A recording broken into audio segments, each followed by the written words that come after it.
صوت كوينا نفري أبيمو تزكال كم تنكبت تتغير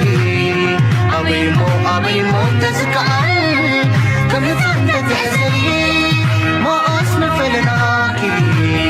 كم زانب سنا ورد تزكال سي ما حنقرنا كيف موقفنا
ኤርትራ ጽቡቕ ንኸይትኸውን ጸላእታዮም ኣሲሮማ ዘለዎም ዝብል ስነመጎት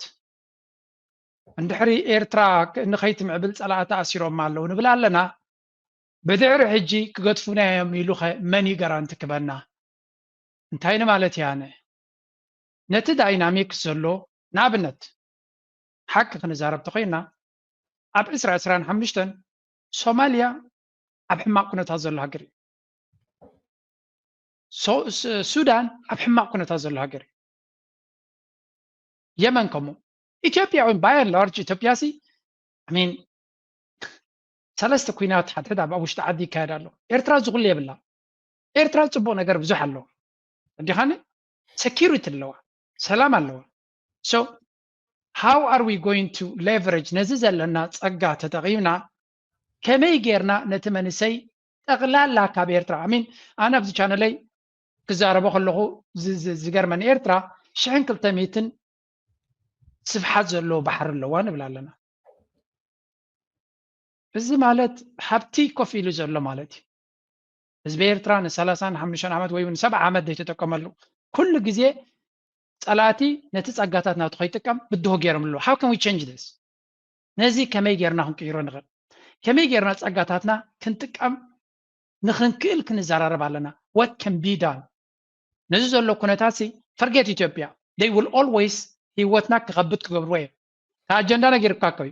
ተስፋ ቆሪፅና ክስቢር እዚ ናጽነት እዚ እንታይ የምፅኢለይ ከምኡ ዝብል መንእሰይ እኮ ሰሚዐ ኸሎሚ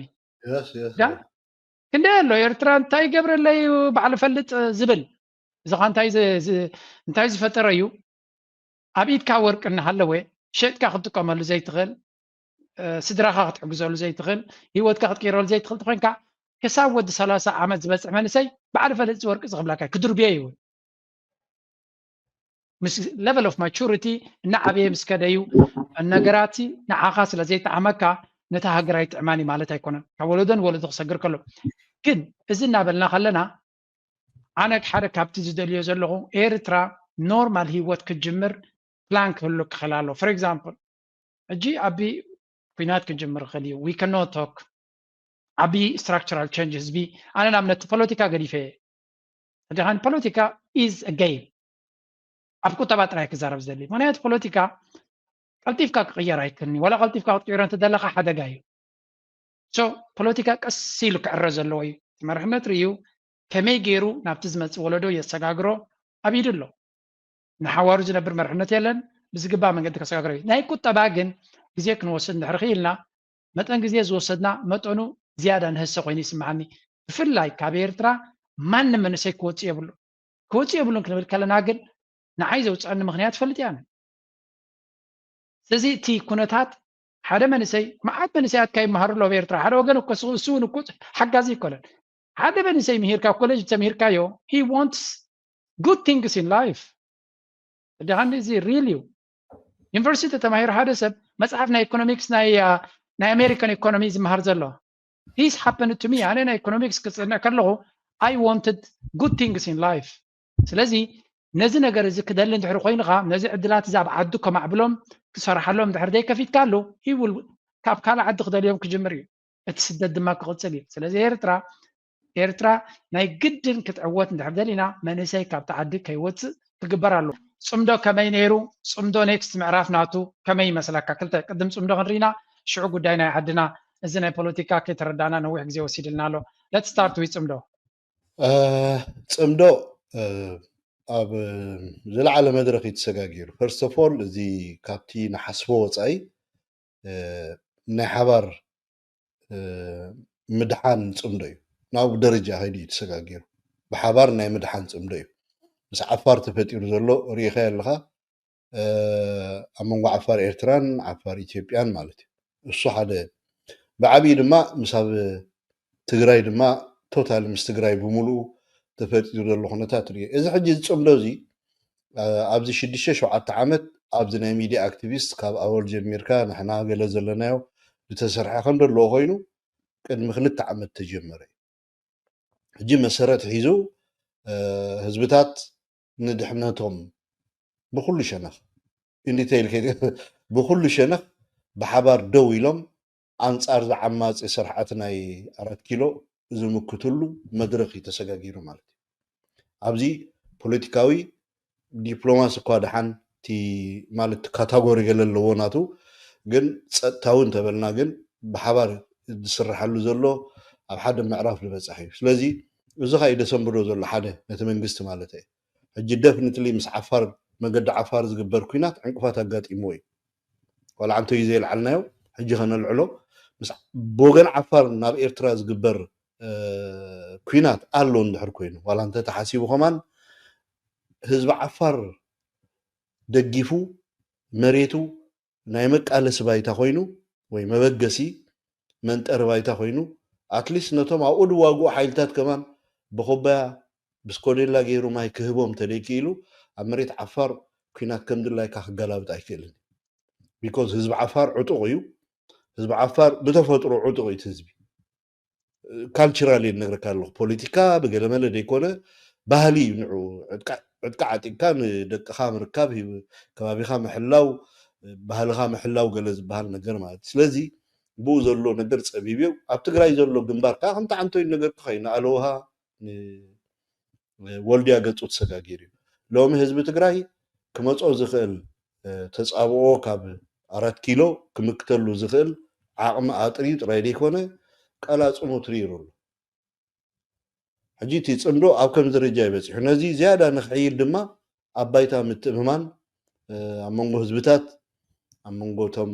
ናይ ፀጥታ ሓይልታት ብስትራቴጂ ደረጃ ከማን እቶም ናይ ፖለቲካ ሰባት ብሓባር ተፃሚዶም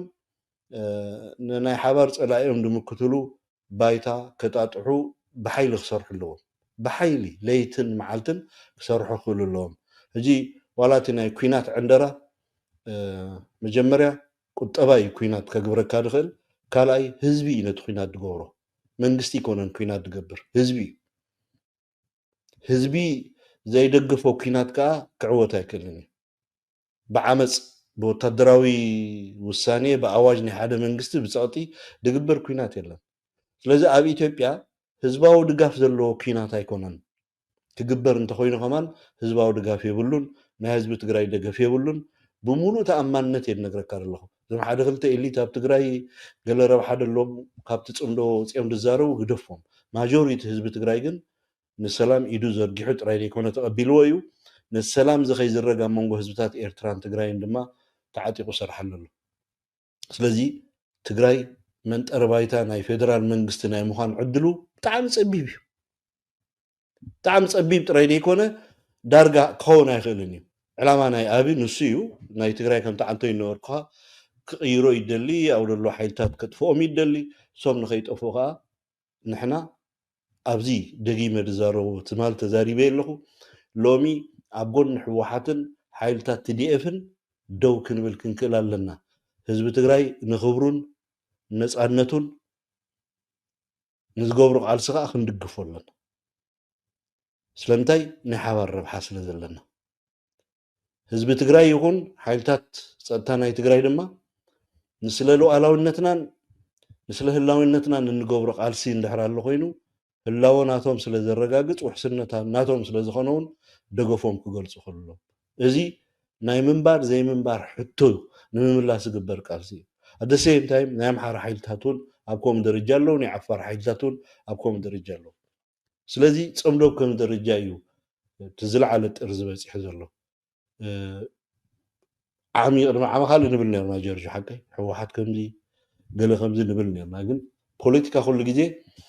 ما مستن مدرخ وسلازل لكع نت مدرخ زبكع دما السلال فايد لنا تا السلال فانا خا نهلاونا زو حس السلال فايد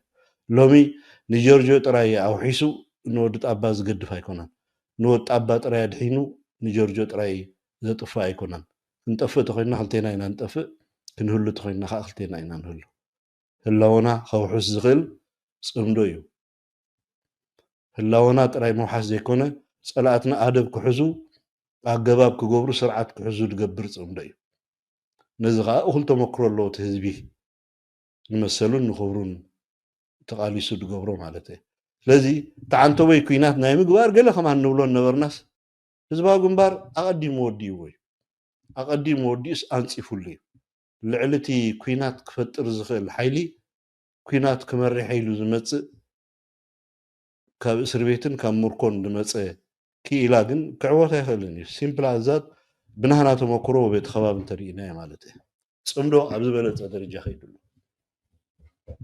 Yeah, that's good. እቲ ህዝቢ ካብ ልቡ ማለት ብማዕዶ ብስክሪን ክንሪኦ ከለና ብቴሌቪዥን ክትሪኦ ከለኻ ብፍላይ በቶም ናይ ትግራይ ኤሊት ከም ዝበሃል ሪሄርስ ድዩ ተዳልዮም ከምኡ ክገብሩ ኣክትዮም ዝገብሩ ዘለዉ ገለ ዝብል ዘረባት ብፍላይ እቲ ናይ ጌታቸው ረዳ ፀግዒ ነቲ ናይ ህዝቢ ምርኻብ ጀንዊን ኣይኮነን ካብ ልቦም ኣይኮነን ዝብል ዘረባ ኣለዎም ንስኻ ኣብቲ ባይታ ተረኺብካ ነርካ ብፍላይ በቲ ወገን ባድመ ዝነበረ which is one of the ብዙሕ ደም ዝፈሰሰሉ ቦታ ፍላሽ ፖይንት መበገሲ ናይቲ ኩነታት ዝነበረ ናይቲ ህዝቢ ስምዒት ብኸመይ ትገልጾ ትዝረኣኻዮ እስኻ ኣብ ናይ ባድመ ጥራይ ኣይኮነን ዋላ ካብ ውርድ ኢልካ ንኔው ተዓድታት ምጥቃስ ኣብ ውሽጢ ትግራይ ምጥቃስ ኣይደልኒ ግን ናይቲ ሶቨርኒቲ ናይቲ ኢትዮጵያ ድበሃል ኣብ ሕቶ ምልክት ከምዚ ገይሮም ገለ ስለ ድበሃል ማለት እዩ ብዝኾነ ግን ሓደ ሓደ እዋን እንታይ መሲሉ እኳ ኤሊታትን ህዝብን ፈላሊና ክንሪኦም ኣለና ኤሊት ኦልሬዲ ኤሊት እዩ ናቱ ፖለቲካ ኢንተረስት ኣለዎ ረብሓ ኣለዎ ህዝቢ ግን ኢንተረስት ይብሉን ህዝቢ ሰላም ይደሊ ህዝቢ ነጊዱ ሰላም ከኣቱ ክወፅእ ደሊ ሓሪሱ ክበልዕ ደሊ ነዚ ክልተ ህዝብታት እዚ ናብ ኩናትን ናብ ገለ እንደእትዎ ግን እቶም ናይ ፖለቲካ ኤሊታት እዮም እሶም ደምፅዎ መዘዝ እዩ ወይ ሰም ዘምፅዎ ፅቡቅ ነገር እዩ ህዝቢ ብሰላም ክነብር ወይ ኣብ ዕግርግር ክነብር ዝኽእል እዚ ከም ህዝቢ እቲ ህዝቢ ተቐቢሉ ወይ ንሓደ ህዝቢ ኣኪብካ ሰላም ትደሊ ዶ ተልካዮ ኣይደልን እየ ድብል ህዝቢ የለን ኢብን ብኸመይ ይመፅእ ሰላም ከማንቲ ህዝቢ ዳሕራይ እቲ ብቲ ዘሎ ህዝቢ ብመራሕቱ እዩ ድውሰነሉ እኮ ጀርጆ ተረዲኻኒ بمرحتو دو سنو اللي آمين يلو زقبل لازم مرحتو نتسلام إدوم زرقي حمدوس أي زرقوحن نعوم يدري كمزي تعاونو نقر مالتي كساب كندزي مالت أبزي معراب عالم زرلو هزبي دلا يدو السنجرنا ساين رأيو تهزبي مرحتو دوم تقولو ناي سلام تربيزا قبل مرحتو دوم تقولو كينات كا لو علاو نتخو حلي لي واقع اللو سلازي تقندي ኣብቶም ቀንዲ ስትራቴጂ ናይቲ ኩናት ሃንደስትን ፀጥታ ደስጉ ወይ ፀጥታ ዕግርግር ድፈጥሩ ሽግር ድፈጥሩ ነበሩ ናይ ፖለቲካ ኤሊታት ምስምምዓን ድሕር መፅኡ እዚ ህዝቢ እዚ ሰላም ይደሊ እንታይ ስምዓኒ ኣብቲ ሓንቲ ብዕራይ በጊዕ ከይዳ ኣብቲ ናይ ኤርትራ ትበልዕ ካብቲ ኤርትራ መፂኻ ኣብቲ ናይ ትግራይ ሳዕሪ ትበልዕ ወይ ግራት ትበልዕ ግራትና ከምዚ ኮይኑ መሬትና ከምዚ ኮይኑ ወይ ገሌሎም ቤት ፍርዲ ወይ ኣብ ዲፕሎማሲ ወይ ኣብ ኤምባሲ እኮ ይከዱን ከምቲ ናይ ዓድና ባህሊ ናይ ዓዶም ብዘርዓይ ገይሮም ግራትካ ኣብ ግራትያ ኣትያ ብዕራይካ በሊዓትለይ ገረወይና ክሓሶ 20 ቅርሺ ሃቦ 30 ቅርሺ ክሓሳቦ እምበር ናይ ትግራዋይ ዕፉን በሊዓ ኤርትራዊት ኢልካ ናብ ኤምባሲ ድኽሰስ የለን እቲ ህዝቢ ብባህሊ ድነብር ኣብቲ ብጉርብትና ብሰላም ብፍቕሪ ዳሕራይ ኣነ ድረኣኽዎም ዞም ሕጂ ተሪኦም ዘለካ ቪድዮሲ ድበዝሑ ሕጂ ኣብቲ ናተይ ቪድዮ ሒዘ ኣለኹ ተመሳሳልቲ ከምዚኣታ ቪድዮ ግን ድዕለልክዎም ሰባት ኣለዉ ኢነው ካብ ትግራይ እዚ ደቀምኡ ደቆክኡ ገለ መለስ ፍስስ ኢሎም መፅኦም ተርኢ ይሰዓዓሙ እንታይ ከ እዩ ዝገለለዮ ወዲ ሓትነ ይቆመና እዚኣ ሓትነ እያ ኢነው ካብ በዓል ዓዲ ነብሪ ኢድ ዓዲ ዳዕሮ ገለ መፅኦም ማለት እቲ ኣብ ኤርትራ ዝነብር ከ ኣብ ኤርትራ ነብር ኣሎ ማለት እዩ ሕጂ እዚ ኮሚዩኒቲ ህዝቢ ክትሪኦ ከለካ ከመቃወማ ማለት እዩ ሕጂ ወሰንቲ መን እዮም መስለካ እቶም ናይ ፖለቲካ ኤሊታት ሕጂ ንኣብነት ሓደ ዓንተይ ብፅሒፉ እንታይ ኢሉ ነይሩ እቶም ናይ ፖለቲካ ኤሊት ክሳብ ሕጂ ዝኸድዎ ጌጋ መንገዲ ወዲኦም ፀንቂቖም እዮም እመንን ፀንቂቖም እዮም እዚ ኣብ ትግራይ ተፈጢሩ ዘሎ ናይ ፖለቲካ ምግምማዕ ንባዕሉ ነዚ ሕጂ ናይ ፅምዶ ሰላም ከዓ ባይታ ከፊትሉ እዩ ኩሉ ግዜ ኣብ ትግራይ እቲ ዝመፁ ሓደሽቲ ሲናርዮታት ገለመለታት ብኣሉታዊ ጎኒ ንርአዮ ኢቭን እቲ ኣብ ትግራይ ተፈጠረ ጎንፂ ፅምዶ ፈጢሩ እዩ you know ኣብ ውሽጢ ትግራይ ሰዲዖም ናብ ፌደራል መንግስቲ ዝኸዱ መራሕቲ ተጋሩ ኣለዉ ህዝቦምን ሰራዊቶም ሒዞም ከዓ ንኽብሮምን ንመሰሎምን ድቃለሱ ከዓ መራሕቲ ኣለዉ ወይ ህዝቢ ኣሎ ወይ ሰራዊት ኣሎ ማለት እዩ ስለዚ ኣብ ክልተ መግምዑሲ ሕማቕ ኣይኮነን ነንሕዶም ደይተሰማምዑስ ከመይ ጌርና ምስኦም ዝበሃል ንሕና እውን ኮ ነንሕድሕና ይንሰማማዕና ነንሕድካ ምስማዕ ማለት እንታይ ማለት እዩ ኣነን ጆርጅን ብፖለቲካ ረኣየና ንፈላለየና ኣነን ጆርጅን ደይፈላለየና ግን ሃገራዊ ጉዳይ ኣጀንዳ ኣለና ሉዓላውነት ነፃነት ክብሪ ሃገር ህዝቢ ገለ ንብሎ ኣብ ኣፈፃፅማ ኣብ ሓንቲ ሃገር ግን ፍልልይ ናይ ሓሳብ ክህልወና ክእል እሱ ፀገም ኣይኮነን ስለዚ ኣብ ትግራይ ናይ ፖለቲካ ፍልልይ ምህላው እሞት ሓደ ከዓ ነፂሩ ወፂኡ ናይ ብልፅግና ፑፔት ክኸውን ኢሉ ምኻዱ ትስተረፈ ከዓ ትግራዋይ ኮይኑ ኣብ ትግራይ ምትራፉ ፅቡቅ እዩ ሕማቅ ኣይኮነን ፅቡቅ እዩ ሕማቅ ኣይኮነን ስለዚ ምስቶም ምስ ኤርትራ ሰላም ዝደልዩ ኤሊትን ምስ ኤርትራ ሰላም ዝደልዩ ህዝቢ ከዓ ናይ ምስራሕ ግድነት ክብለና እዩ ትማሊ ከምዚ ጌርኩምና ገይርኩምና ኣይኮነን እዚ ቀንዲ እቲ ዝመፅእ ዘሎ መድረኻት ድማ ከመይ ጌርና ንርዕሞን ንሪኦን እዩ እሞ ኣነ እቲ ፅምዶ ኣብዚ ምዚኣቶም ኮፍ ኢለ ክሪኦ ከለኹ ኣብቲ መሬት ትግራይ ኣትየ ተናዴታት ናይ ትግራይ እቲ ህዝቢ ትግራይ ዘለዎ ናይ ሰላም ድሌት ብርቱዕ ማይ ይሃሪሙ ሽዑ ብሉ ለይቲ በርቅን ጎዳን ዘለዎ ብርቱዕ ማይ ይሃርም ሓዲሩ ንሕና ብለይቲ ጭቃ ብምሉእ ካብ ባሮንቶ ወፂና ናብኡ ናብቲ በረኻታት ግንባር ክንከይድ ከለና ጭቃ ምሕላፍ ይኽእልና ማካይን ትሪአን ኢኻ እንዳተጎተታ ገለ እየን ወፅአን መሊኡ ማይ ማለት እዩ ምዝ ሙሉእ ለይቲ ማይ ክሃርም ድሓደረ እቲ ህዝቢ ግን ካብ ሙሉእ ኣብቲ ከባቢ ዓድታት ዘሎ ኤርትራውያን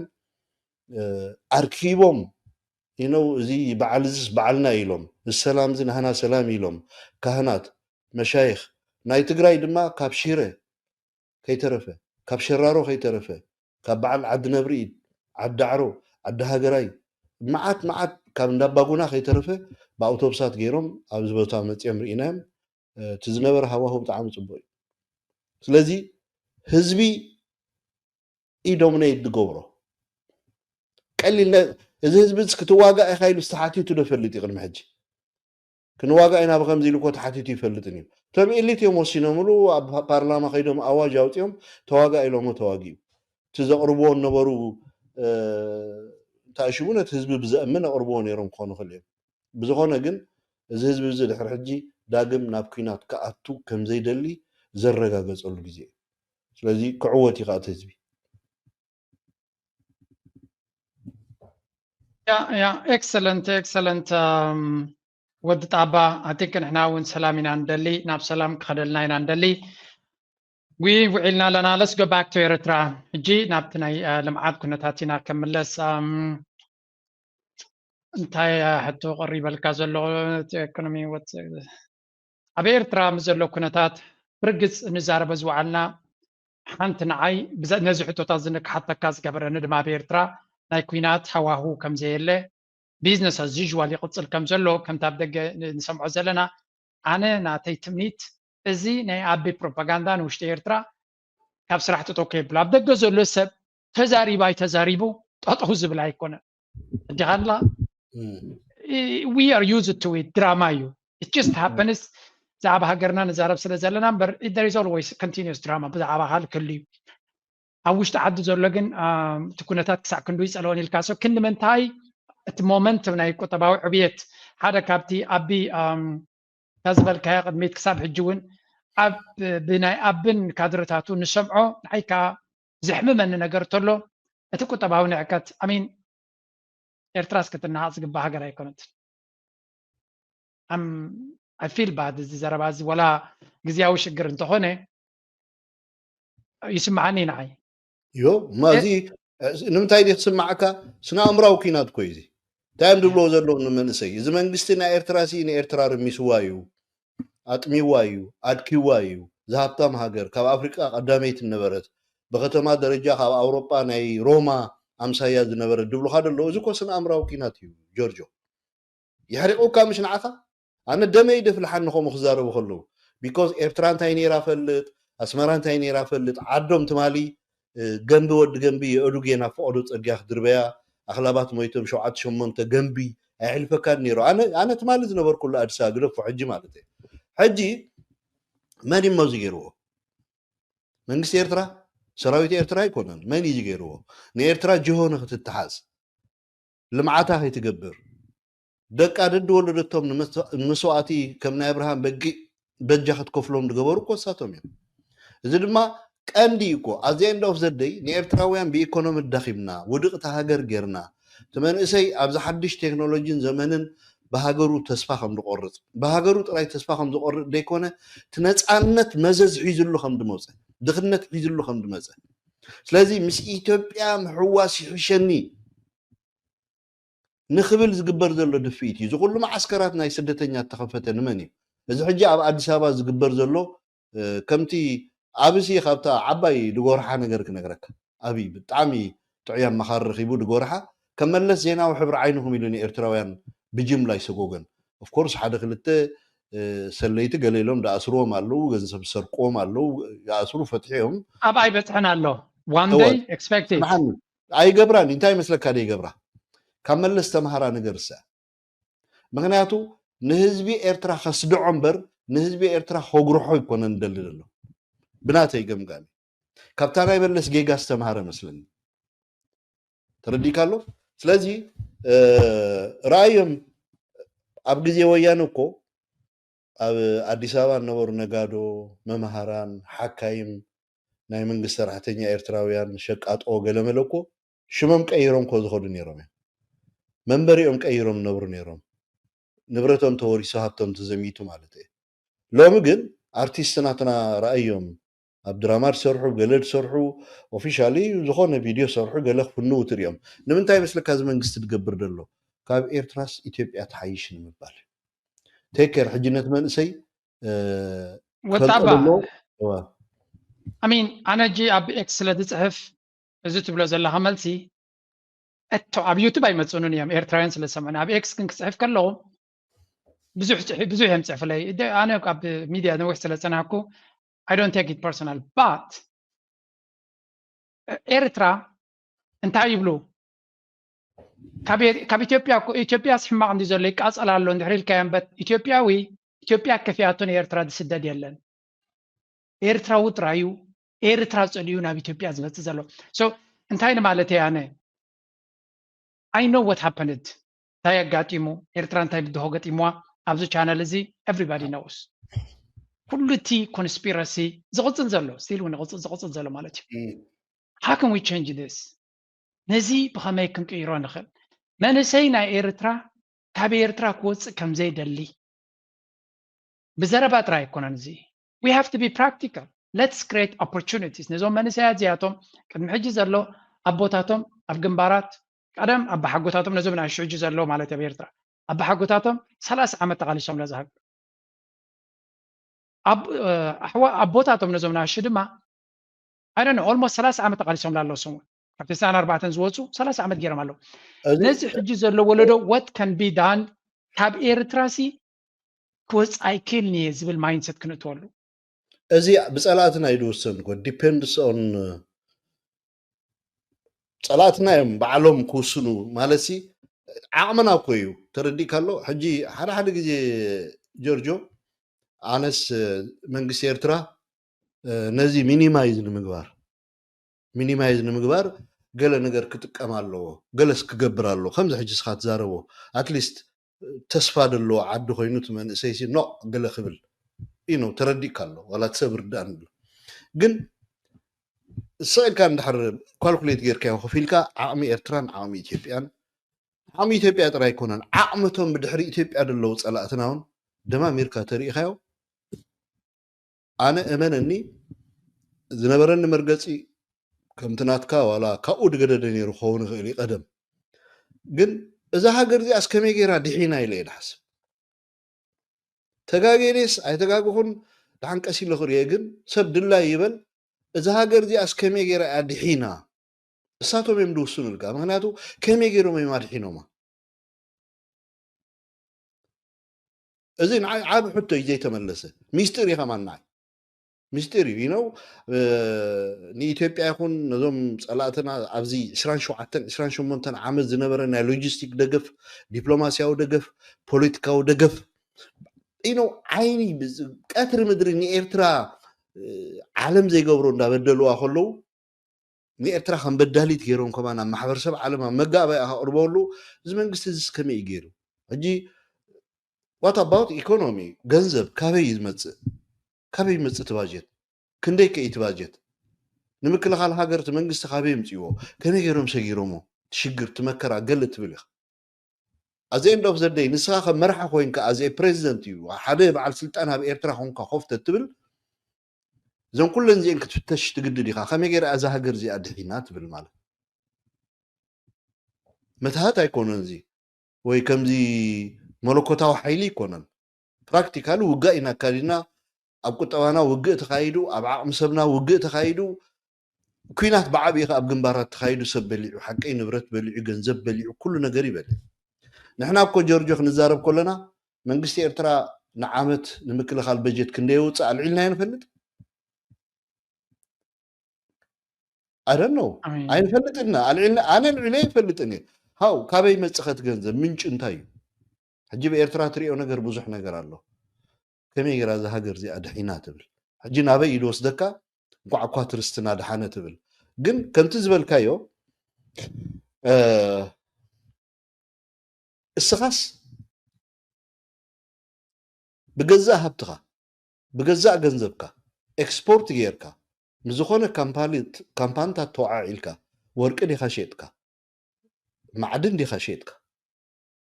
ዝኾነ ነገር ሸጥካ ውዕል ጌርካ ገንዘብ ኣምፂኻ ዓድኻ ከይተልምዕሲ እቲ እንኮ ናይ ባንክ ሲስተም ከማን ከልኪሎም ኻ እቲ ስዊፍት ዲገለ ዝበሃል ገንዘብ ከተመሓላልፈሉ ትኽእል ንኤርትራ ስከልኪሎም ኻ ናይ ኤርትራ ፍሪዝ ተገበረ ገንዘብ ኣሎ ብደገ ተታሒዙ ኣሎ ናይ ወርቂ ሽያጥ ከይተረፈ ናይ ኤርትራስ ፍሪዝ ተገበረ ገንዘብ ኣሎ ሕጂ እዚ ዓዲ እዚ ንምውዳቕ ነዚ መንግስቲ ጥራይ ደይኮነ ንምውዳቕ ይድብለካ እቲ ኢኮኖሚ ናይቲ ዓዲ ንኽርመስ ዘይተገብረ ነገር የለን ከመይ ገይሮም ሰርቫይቭ ገይሮም ግን ንዓይ ይገርመኒ ሕጂ ጥራይ ዲሞክራሲያዊ መስርሕ እዮ ናይቲ ገዛ ጥራይ ምርኣይ ብዛዕባ ፍትሕን ማዕርነትን ሰብኣዊ መሰላትን ገለን ክትዛረብ ከለኻ ብዙሕ ሕቶታት ከተልዕል ትኽእል ኢኻ ሕቶ ዳ መወዳእታ ደለዎ ግን ኣብ መጨረሻ ኣነ እንታይ ይኽብለካ ደሊ ዕድል ናይዚ ሃገር እዚኣ ተስፋ ናይዚ መንእሰይ እዚ ኣብ ኢድ ጸላእትና እዩ ደሎ ሉዓላውነትና ሓድነትናን ግዛእታዊ ሓድነትና ናኽቢሮም ካባና ደልይዎ ብሕጋዊ መንገዲ ካብኦም ደልዩ ከዓ ብሕጋዊ መንገዲ ከምቲ ምስ ካልእ ሃገራት ዝገብርዎ ቃልስን ርብርብን እዚ ኣብኡ እቲ ምዕራፍ ተብፂሕና ንሕና ምስ ኢትዮጵያ እንታይ ይደዋጋ ኣለዎ መንግስቲ ኤርትራ ዓሰብ ንኢትዮጵያ ንምንታይ ይኽልክሎም መንግስቲ ኤርትራ ኣይክልክሎም ዓሰብ ወጣባ ትምልሶ ዘለኻ ኣየቴት ፅንሓ ንኸፊሎም ድዮም ክጥቀምሉ ዋትኤቨር ኣይከልከሎምን ከም መንግስቲ እውን ከልኪልዎም ኣይፈልጥን እቲ ቀንዲ ተፃብኦ ዘሎ ግን ሉዓላውነት ኤርትራ ከመይ ጌርካ ምድፋር እዩ ንሓንቲ ሃገር መንግስቲ ዲሞክራት ይኹን ጨቋኒ ይኹን ንጉስ ይኹን ጨፍጫፍ ይኹን እዳዝም ማተር ህዝቢ እዩ ካብ ስልጣን ከልግሶ ዝኽእል ኣብ ስልጣን ከፅንሖ ዝኽእል ኖዋን ካብ ደገ መፅዩ ኣብ ሃገርካ ዘሎ መንግስቲስ ከልዕለልካ ኢሉ መን ማንዴት ሂቦም ናይ ኢትዮጵያ ሰበስልጣን ናይ ምዕራብ ሰበስልጣን መንግስቲ ቅይሩልካ ድመፁ ስለዚ ተረዲእካ ኣለኹ ምሳኻ ኣለኹ እንታይ ይብሉካ ሉኣላውነት ሲ ዶብ ምጥሓስ ጥራይ ወይ ዶብ ጥሒስካ ወይ ሰንዓፈ ወይ ዶብ ጥሒስካ በዓል ዓዱ ኻላ ምውሳድ ገለ መስሎ ምኸውን ንሓንቲ ሃገር መንግስቲ ማንዴት የብልካ ስልጣን የብልካ ከኣልየ ኤልካ ምምፃእ ሉኣላውነት ምድፋር ንግሃስ ናይ ሓንቲ ሃገር ሉኣላውነት እዩ ስለዚ እቲ መንእሰይ እውን ብኸምኡ ክርድኦ ኣሎ ኢለ ድኣምን ኦኬ እዚ ትትብሎ ዘለካ ኩሉ ኣቦቱ እናሃለዎ ከሎ ኣብ ባይታ ኮይና ሓንቲ ካብተን ዘረባኻ ዝያዳ ፅቡቅ ክነነፅራ ዘለና ኤርትራ ፅቡቅ ንኸይትኸውን ፀላእታዮም ኣሲሮማ ዘለዎ ከምኡ ዝብል ስነ መጎት እንድሕሪ ኤርትራ ንኸይትምዕብል ፀላእታ ኣሲሮማ ኣለዉ ንብል ኣለና ብድዕሪ ሕጂ ክገድፉና እዮም ኢሉ መን ጋራንቲ ክበና እንታይ ማለት ያነ ነቲ ዳይናሚክስ ዘሎ ንኣብነት ሓቂ ክንዛረብ ተኮይና ኣብ 2025 ሶማልያ ኣብ ሕማቅ ኩነታት ዘሎ ሃገር እዩ ሱዳን ኣብ ሕማቅ ኩነታት ዘሎ ሃገር እዩ የመን ከምኡ ኢትዮጵያ እውን ባይ ላርጅ ኢትዮጵያ ሲ ሚን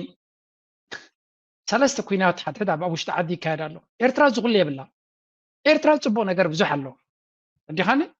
ሴኪሪቲ ኣለዋ ሰላም ኣለዋ ሶ how are we going to leverage ነዚ ዘለና ፀጋ ተጠቒምና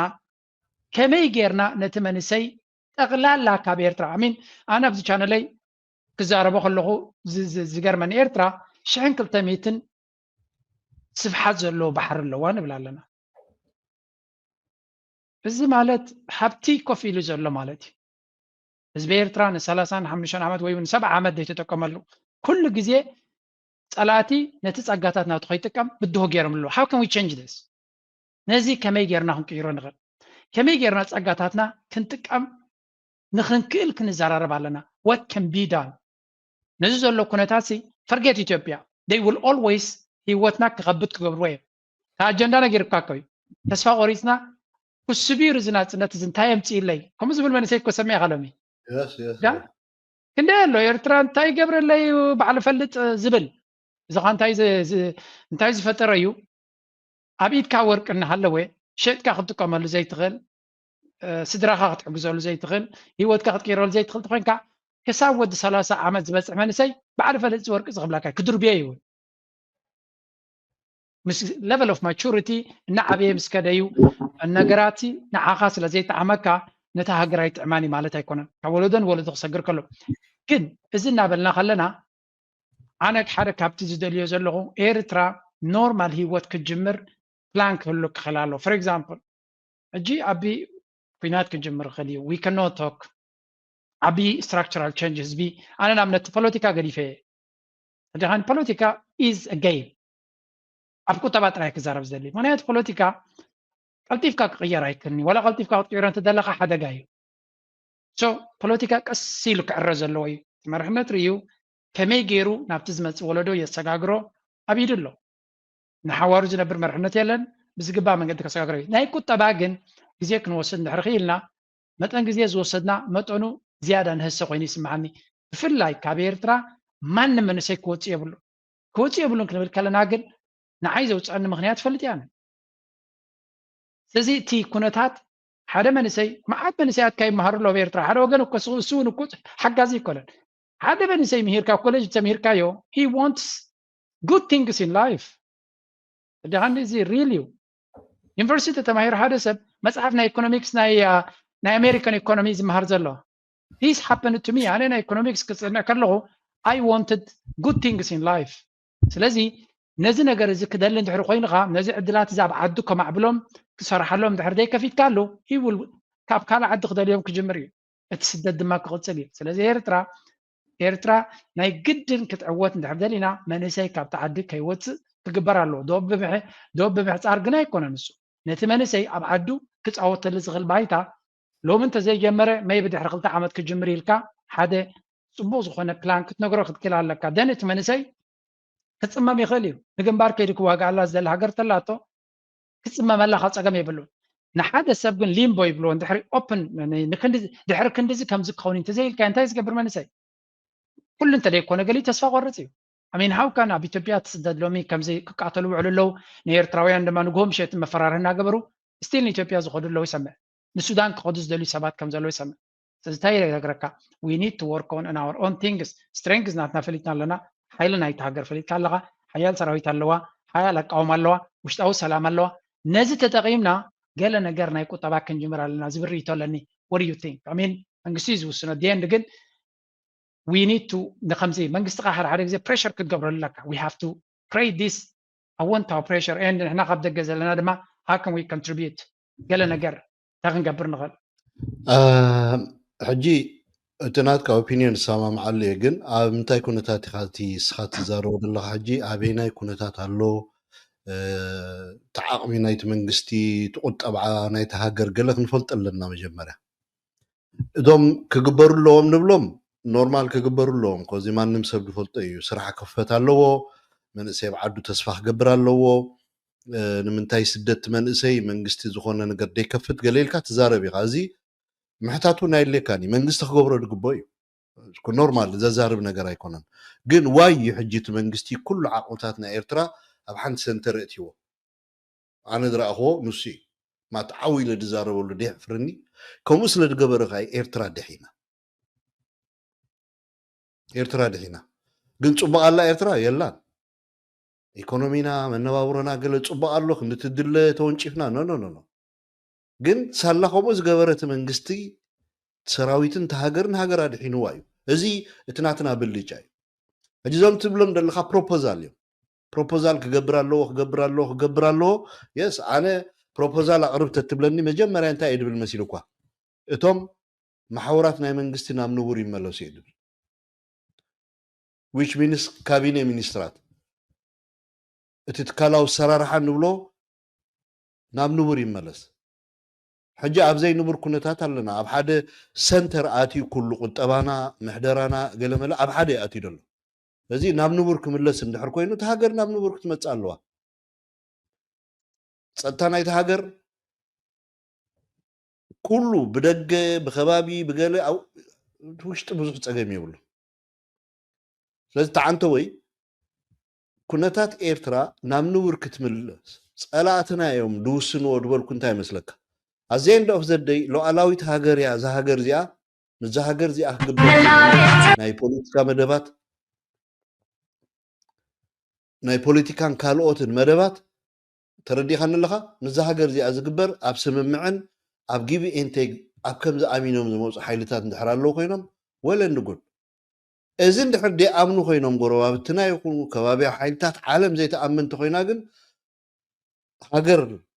ክንውንን ክሳብ ዝደለና ሉዓላውነት ክዕቀብ ክሳብ ድወሰና ተሃገር ክትህሉ እቲ ዝኽፈል ዋጋ ክቕፅል እዩ እቲ መስዋእቲ እውን ክቕፅል እዩ ሕጂ ኣብዚ ክትሕዘኒ ዘለካ ነገር ኣነ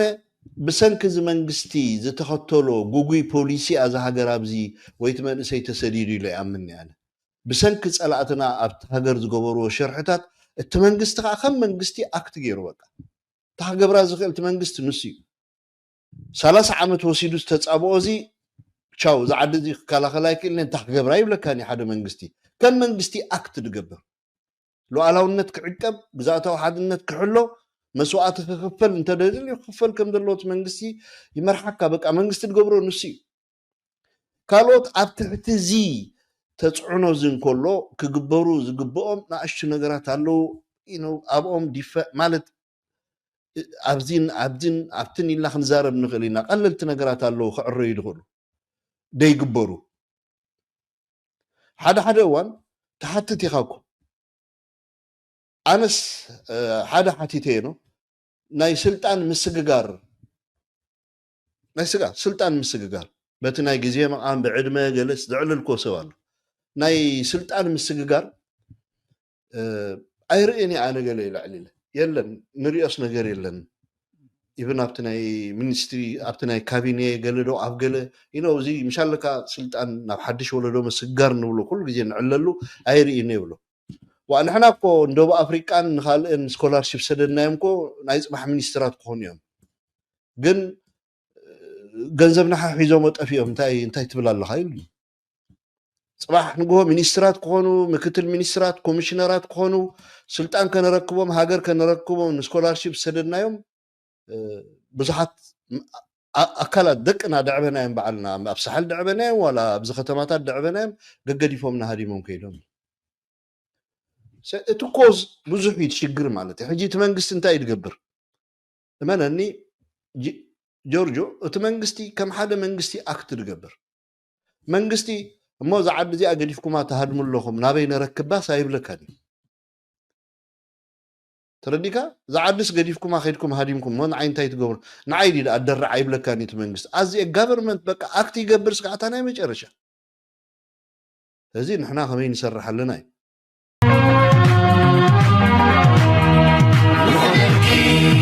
عبرنا نخلكي إريترا نخلكي نقدر خسر تنساني نسبان كتل فنقابن نتباك خلوين ورقن نجحنتك وانتن درعن نخلكي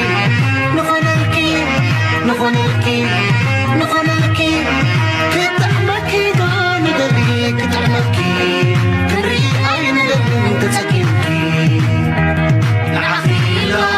زي مرتون احنا نمرتون عندنا وشمت الناس لفين ربطان عافينا تندمينا نقرن كلتون تمشلنا الريح عويد بإنا نجبنا كنت عرفتي بخامنا نحري كنت متشوف جوينا نفري أبيمو تزكعان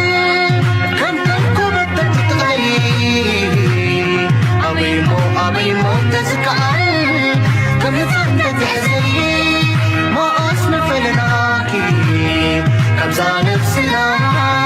ورد تزكعان سي ما حنقرنا كي موقفنا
أبيمو تزكعان كم تنكبت تتغلي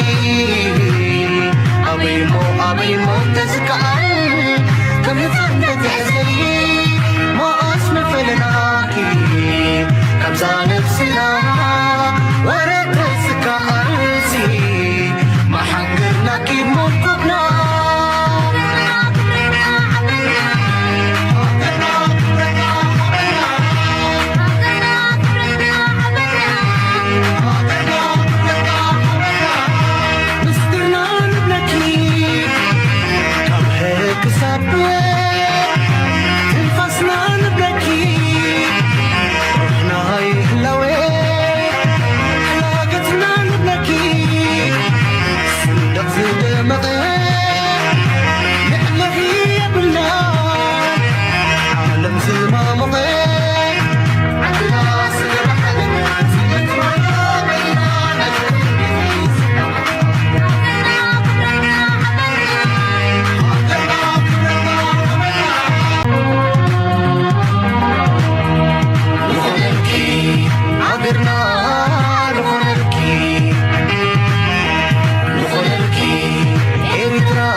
ستنسان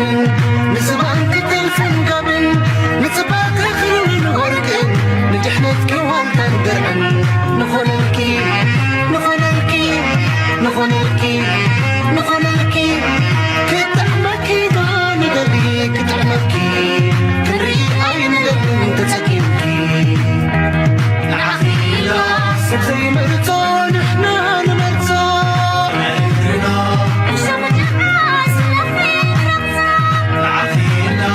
انت ميلا نعرن تلتا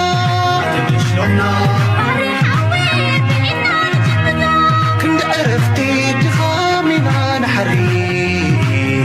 كند متشوت جوينا نفري أبيمو تزكى